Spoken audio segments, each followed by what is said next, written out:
Thank you very much, Stephanie. I hope you will hear me well. Thank you for the introduction. So I will continue with the presentation of the team. This team is issued from the AESOP Sustainable Food Planning Group. AESOP is the Association of Spatial Planning Schools, and a few members, academic and NGO members of this group, build together this program, AESOP4FOOD. These are the consortium partners, so the NOTRE Institute, which is the coordinator, the University of Architecture from Madrid, the University of Architecture from Ghent, the NGO Spanish NGO for Agroecology and city in Aragon. It's the Life Science University from Warsaw, another Sun and Ho NGO from Warsaw, Poland also, Agricultural Institute from Montpellier, France, and another NGO from France. The Erasmus Plus program AESOP4FOOD, Action for Education, Spatial Organization and Planning for Sustainable Food, aims to develop future leadership in sustainable food planning in order to contribute to the food security, food justice, and healthier environments. Also, another aim is to answer the need for sustainable food planning in order to support current and future planners to take transformative actions to reform the current food systems. It's built upon the need for sustainable food planning that is argued by different experts in the food system resilience and other sectors. The planned results of this program would last 3 years. So now we are in the second year. It would last until the end of 2024. It's the educational curriculum, which includes all open educational resources, such as lecture recordings and other materials. The teacher guidance, which is like a manual for teachers in order to include the theoretical background of sustainable food planning in their curriculum, in studio or in theoretical classes. And also it aims to develop capacity and skill development among the core group of the AESOP project. It's mean, and then share it, transfer to at the European level. It means that also we are educating, this group is educating itself, and we are sharing capacity and skills. So the first outcome of this program is the online seminar, who already took place at the beginning of this year, which is a joint interdisciplinary learning activity focused on the food system planning for city region through transdisciplinary and participatory learning and research approach, and introduce the conceptual frameworks of agroecological urbanism, regional agroecological food systems, food justice and democracy, and the methodology of participatory learning and research. And it's illustrated by case studies and projects. Of course, our course aims is also to to support sustainable development goals, and of course, food system resilience, food system planning touches a lot of them. So now we come back to the scope of the seminar, which is food system, city region approach, agroecology, spatial planning, and agroecological urbanism. It means that this is our focus, because food system resilience and food system planning, it's a multi-layered domain, and we choose this angle.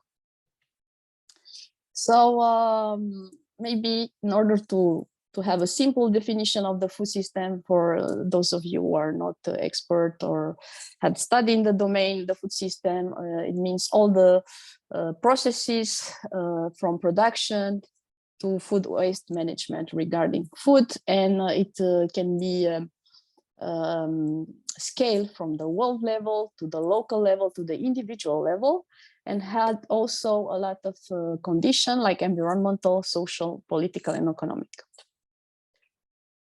For example, in order to understand the importance of approaching food system, this is the example from the Netherlands. It's that the link between producers and consumers, which represents all of us, we are all consumers. There's a flux, a flow, that it's managed at some point by a few actors, and the ethics of this flow, it's not always a positive one. Sometimes it's directed to profit and other economic interests, which do not serve either the producer or either the consumer. So in the field of play of sustainable food planning, there are a lot of elements. I already mentioned a few of them, like the scope and the methodology. And now we'll do a small overview in order for you to have a clear image about our approach and the main concept we explore. So we choose the city region scale because it's the most pertinent scale in order to study a food system. Generally, the decision and the consumption, it takes place mainly in the city and impacts the region, the neighborhood region. So others use terms like bioregional context, or and it's a pertinent scale to reflect on a food system.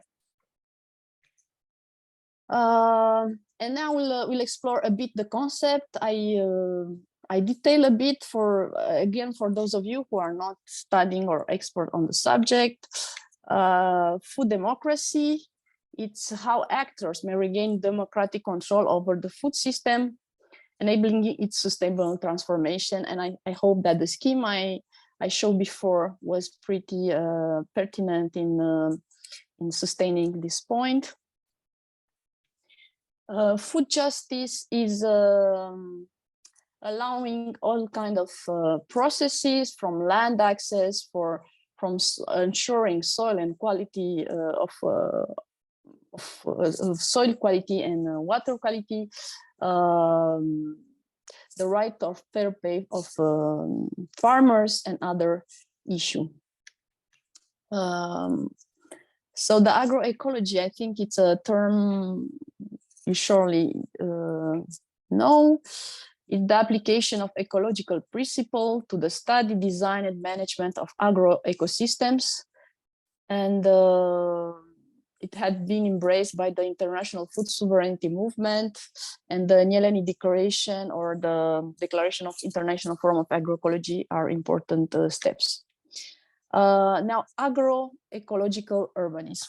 I wish to know if the pace in which I'm explaining it's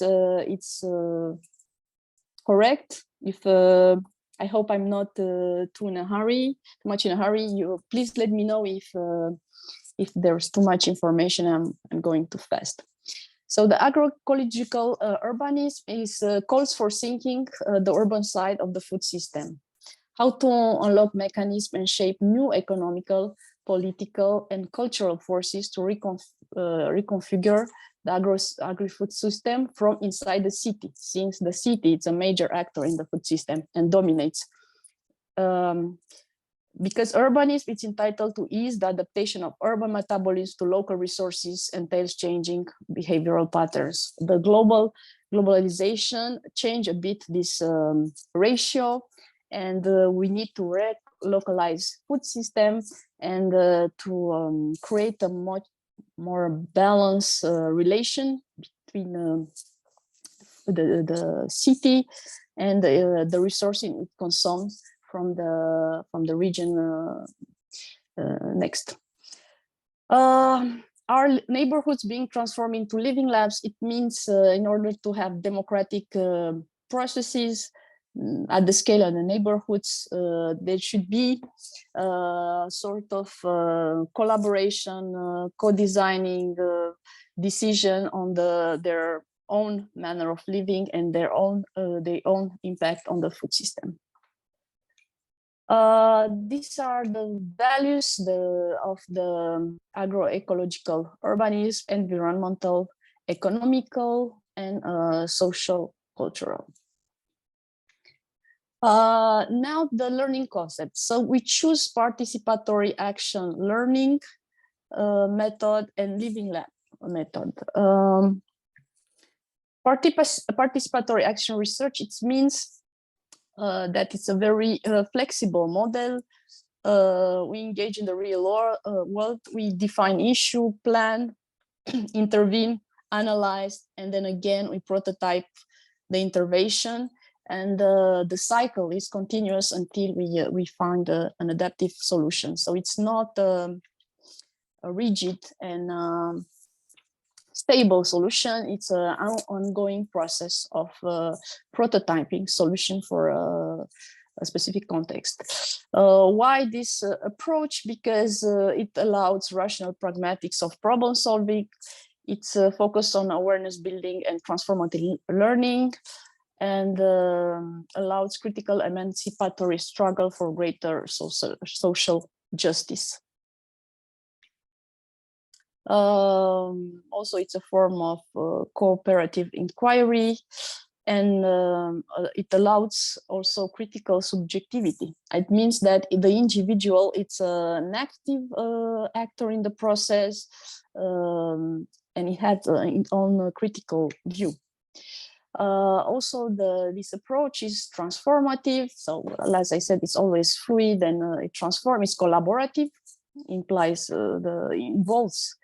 includes the broad spectrum of actors and of views, and it's democratic. Everybody has an equal voice. So in our course, let's say, based on this principle that education is a common good, and we want to develop a humanistic vision of education, it means that the teacher were not the expert. Together with the students, we try to think and develop critical thinking on the problems of the food systems through the eyes of the planner, spatial planners. Living lab methodology, it means a partnership, collaboration between a few partners, from two to many, which can include NGOs, community, entrepreneurs, municipality, and usually it's a structure managed by the university. It allows university academic staff, especially students, to be involved in a real context and to have a real impact, and also to include all voices in the decision-making process. So also the living lab processes, except the participatory action research, it's also involved co-design. So it's working together with the community, and involves also community feedback. So the methods and solutions are tested, and the effectiveness of the plan is studied. So now these are an overview of the concept and methodology of our course, and now we can go back to the practical organization of the course. The participant could be involved in 3 months actively. For those who did assignment and they had credit recognized by the university, only exercise, so active, but only during the session, because we had exercise in order to improve the discussion among the participants, and passive, only those who were only informed and they had access to the material. The concepts were illustrated by case studies and project, and we have different different partners from outside our core group. And the assignment were supported by lecture on food mapping, power mapping, living labs, and collaborative goal settings and visioning. All the material on the course, all the presentation and recordings are available on the website and are pretty well structured. So if you want to know more about the course, please consult it. And this is a small overview of our participant. We had participants from all over the world and in different specialties like architecture, social science, environmental science, landscape architecture, ecology, biology, agriculture, health science, food science, and even tourism. Also, the level of expertise and study of the participants were different, but we can see that there were PhD, like an equal amount of PhD, master, bachelor, and also professionals. And this is the ratio between those who did the assignment and only exercise. We had like 180 registration, only 80 actively involved, and 50 students on who did the assignment. This is the structure on the seminar. It took place from end of March to the beginning of July, and it concluded with an intensive workshop in Madrid, which was only available for students from Partners University. The course was structured in 5 phases. So the main phase is the first phase. It's exploring the field of play, then analyzing your local foodscape, collaborative goals and vision, strategy and intervention, and evaluation and monitoring. I have to say that at the end of each phase, the students, the active students, present their assignment. These are the learning goals by each phase. And for example, for the first phase, we had understand the concept of the food system in their cultural, local, and regional setting, can explain the main concept related to participatory learning and research and the role of the Libby Labs, can explain the main concept related to sustainable food planning, a bit of the introduction I present you already. These are the learning goals for the phase 2. The idea was to map the food system. There were groups, and each group defined the scale of their project, and their mission was also to identify the stakeholders and challenges. And after their mission was to define the collaborative goals and vision. And after that, defining the strategy and intervention through scenarios, prototyping, testing, like illustrated before by the PAR method. And the last phase was the evaluation monitoring, and also a personal critical reflection on the process of each student was included in the process. So we had feedback and self evaluation of each student, which allowed us to improve, I think, the next part. Exercises, these are the exercises, and for example, this is the exercise on the persona. So each student had to define a persona in the food system, is persona or imagined persona, and define a bit what is the specific. Then we had the assignments. So assignments were related to each phase. And the assignment, the students who did the assignment were organized in living lab groups, were coordinated by local or tutors from the group. This is the main organization of the groups, and these are the groups we had. So we had students from Warsaw who organized themselves, and from Poland in 3 groups, students from Madrid, from France, and from Vienna.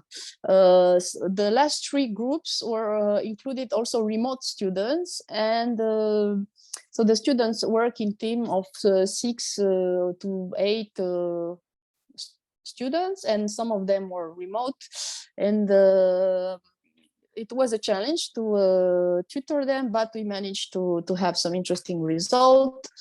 And this is just a short illustration of the assignment of the Warsaw One team.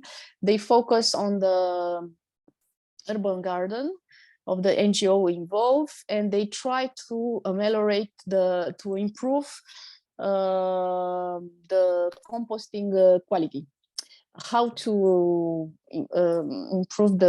reduce the food waste, better transform the food waste in a compost, and how to employ compost in the planting, and what to do with excess of composting, how to distribute to citizens, how to involve citizens also in the process. So at the end of the online course, we had the intensive workshop from Madrid, who took place from June 26th until July 5th of July. It took place in Madrid. So also the local NGO for City Food Network of Agroecology was involved. And it focused on the potential for improving the sustainability of the local food system in Madrid, while addressing the governance and spatial implication of sustainable production and cross relations to nature protection and environmental landscape quality in urban fringe areas. So the main question are this: the food system of Madrid, it's not very sustainable, resilient, like the majority of food system at the global level, because 90% of the food comes from outside the region, and the local producer near Madrid have a hard time to function on the local market. And also question of how can agroecology and urban agriculture can contribute to sustainable economic development. What strategies in order to achieve social and economic goals, which business model are suitable to serve the needs of local communities, and how can agroecological programs be connected to public procurement and food aid programs. So the host was the Department of Architecture of Polytechnical University of Madrid, where most of the work was done. And the learning objective is or that the participant is aware of the vulnerability of urban food system, can anticipate future problems and address them by leveraging local resources, can identify stakeholders and power structure in a new and unknown context, because we have to consider we have students, a lot of students from Poland, from Belgium, from France who are involved, and local students. Can use collaborative mapping tools to prefigure alternatives, can apply strategic thinking to weak define problem and develop action-oriented proposal, can communicate findings and proposal, and work in a collaborative and transversal way. These are some images. So the workshop lasted 10 days. We had also a site visit. Here is the community garden in the neighborhood studies, and also the Solidarity supermarket. I don't know if you know the concept, but the group of few thousand people participated financially and also in the decision-making process and also in the management of the supermarket. So everybody comes and sell, and they decide together what products. They focus mainly on local products and basic products, and also on ethic products like food products issued from agroecology, from local producers, and others. Then we visit the Mercado of Madrid, which is the second biggest market of Europe, where practically all the food production from Spain comes, and then it's which is not for export, and then it's redistributed to intermediary actors like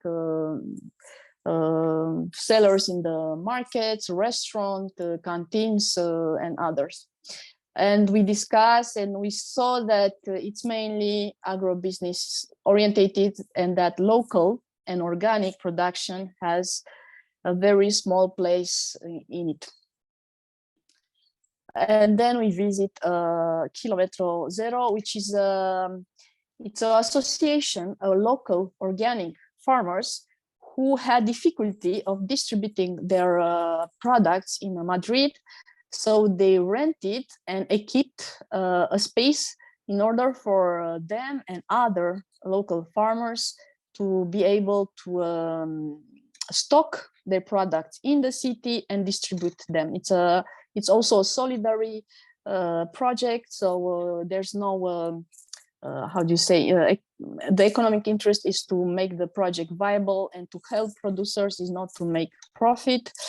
And because producers come together, they can offer a diversity of product, which is not possible, and also make the offer more attractive for consumers, which is harder for an individual farmer without any help. We also visit the food bank, and we understood that vulnerable, economically vulnerable population has little access to quality products, and that's an issue to be considered. We visit also the independent community of Zarzalejo, which is a community who's trying to be as autonomous as possible in terms of energy and food. So they have a CSA, community supported agriculture system, in which a farmer provides for all community fresh foods, and community participate financially and also helps practically in the work the farmer. We met at the community center. That in the picture are a few of our students who discuss with the members of this community, and we shared together a local paella made from local products by this community. And the result of the workshop were 4 teams present different scenario of developing a small neighborhood, economically marginal neighborhood of Madrid. The organizer had their focus was on degrowth. So imagine in case of collapse, like because of natural events or economic events or others, how can the neighborhood can reorganize himself in order to survive, how the food system will be reorganized in order for people to have access to enough and quality food. And these are the 4 teams. So the scenarios were don't look up in case of extreme weather, scenario of collapse, so the system collapse, how people will be able to reorganize themselves by investing abandoned land and transforming in urban gardens and other methods. Post-collapse society, what happens in some distance from the collapse, how people reorganize themselves in a manner less dependent of energy and infrastructure, and more based on a solidarity and reinforced community. And the 4th was a very unequal society in which only 3% had all the advantage and 97% have a very, which is very similar to, it's a little bit similar to our situation today, which most of the people have difficulty to access good quality food, and how we can empower a vulnerable population to have access to good food and life quality. And this is some images from the work and the results of the team 2, who I coordinate. So the teams were composed by students from different countries and different specialties, from landscape ecologist to architect to agronome to designer. So the focus and the challenge was to to help them work in an unknown environment and in a interdisciplinary way in order to build a strategy. And we arrive at the end. So the organization of the seminar on the online course also included an evaluation at the beginning and at the end. And we had some main observation, which are that the participants were satisfied and quite happy with this innovative approach. Also that the tutors and the teachers learn a lot. And some minor issue about the different participation mode, which confuse a bit the participants, and some of the passive participants renounce on the way being active in the exercise, and generally only active participants follow continuously the seminar. So we for the next part, we try to improve based on this year experience. We try to improve the next year online course, which will start probably in the beginning of March. And we try to reconfigure it in order for the course to be more valuable and the participants more engaged. And so with this occasion, I launch you the invitation to the participation to the online course. It's free. It lasts 1.5 hours every Thursday from March to beginning of July. And you have also access to material, even if you don't participate. But if what I present to you is appealing, do not hesitate to contact me, and I will disseminate among you as soon as we establish the time frame when the course it will start. So thank you very much for your attention. I hope I didn't speak too quickly, and it was easy to follow. Thank you very much. So if you have any question, please address. If we still have time, because I didn't follow the time. So we still have a few minutes. Thank you very much, Roxana. This was an amazing presentation, but also I'm pretty impressed with the large scale effort you have taken with students to actually go beyond university impact. That's super great. And also thanks for inviting us to follow along with your next course. I think that will be really helpful for a lot of us here in the room.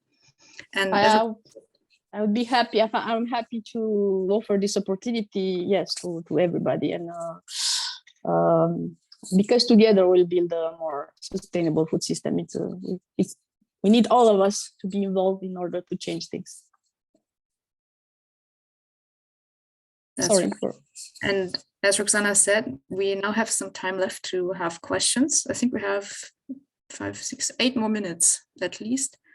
And Pavlo has put the link for our question sheet again in the chat, but also feel free to just open your microphone and ask directly to Roxana.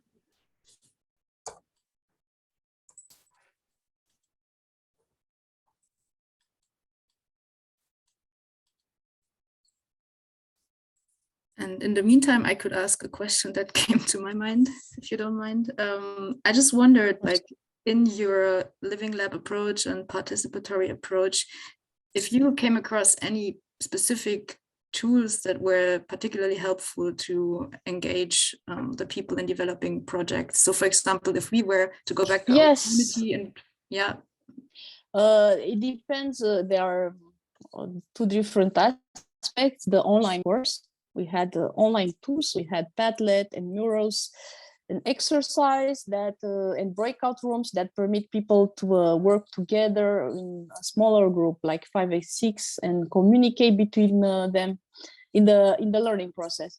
Also, we had the tutoring of the students' teams, which organize themselves in living labs. So these are like practical methods. I don't know if it answers your question. And we had a Slack channel. I don't know if you know the application. So the student could place at any time question. and we answer it, and the question and the answer are available to everybody. And then in the on-site context, we had, except the site visit, and each site visit was based on discussion with the main actors involved in the initiative or local actors. And we had a lot of time to discuss with, we also had local actors or administration representative who came to our classes and talk about the situation. And we also had site visit. So we had site visit, which was based by, we identify some main actors and visit, like the food bank, for example, was a local actor that we decide to visit, but also the local markets. So we talked to the farmers, we talked to the people who are the customers of the food bank. So our approach is to try to include everybody and to have a global view and on inclusive view on the system, and based on the competencies of the students and the cultural background, the understanding of the food system, we work in a collaborative and horizontal way in order to come up with a common strategy. These skills, it's something we have from the NOTRE Institute and different workshops, because we have other programs, not only on food planning, on landscape democracy, landscape economy, in which the organization is the same, and we developed through the years some tools in order to build team, to work in a collaborative way, and to, yeah. And also, yes, the process of in the workshop especially is that we define a strategy and then we do a proof. So we discuss, we present the strategy to local actors, and we try to have some feedback from them to see how, and the final presentation is based on the feedback also. So I hope I answer a bit your question. Yeah, thanks a lot. That's really helpful. And I think especially the question regarding how to identify the actors who are really important to involve is super interesting, because also here students are, or participants are, developing project proposals. And it's also about identifying like whom to work with. And so maybe you also have another tip to share, like how you identified who is first of all, the host, for example, in the workshop, the university, the people there that are involved in the project are specialists on the food planning. They are among the authors of the first food strategy of Madrid. So they already know the network, and they propose to us to see the main actors at the beginning. And then in the function of our strategy, or strategy from the beginning, then we identify extra actors to consult. And also we have ways to engage local populations. So sometimes we can do like some small gathering or happening in the street and try to engage local people and to address them question, or sellers in the farmer market, or in the food shop, or association who manage vulnerable economic populations. So it's of course it's case by case, but we work on the site and we try to adapt based on the support of local organizers who already have a network and facilitate interaction. Right. Thank you very much for all your insights. And yeah, maybe if you're fine with that, I guess participants can reach out to you if they have further questions. Yes, and I hope you have my email, and I don't know how to. I think my coordinates are not available. If not, I will write in the chat my email and the page of the course, and do not hesitate to write me or to consult the course page. Maybe I also give a brief reflection on my side, that it's pretty impressive and educational for us, the Ukrainian participants, the way and methodology to approach such complex something complex as a food system with many actors and many challenges. So I really call Ukrainian participants, because like many of our participants are more in agricultural side, agronomy. So like this social context is a little bit hard for them, but the methodology is already there. So this is very good example, and sometimes it's much better to learn new methodology rather than to invent the wheel. Definitely, yes. And again, I underline that the course is free. Everybody can enroll, and it's 1 hour and a half Zoom conference every Thursday for 4 months. And we had a lot of agronomous students. So that is the interest also, to have a different perspective from different specialities and different cultural background, because people see different the problematics of the solution. So I'm sure that Ukrainian participants can have a very interesting view and contribution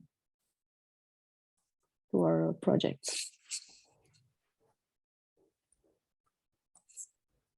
Yeah, thank you very much, Roxana.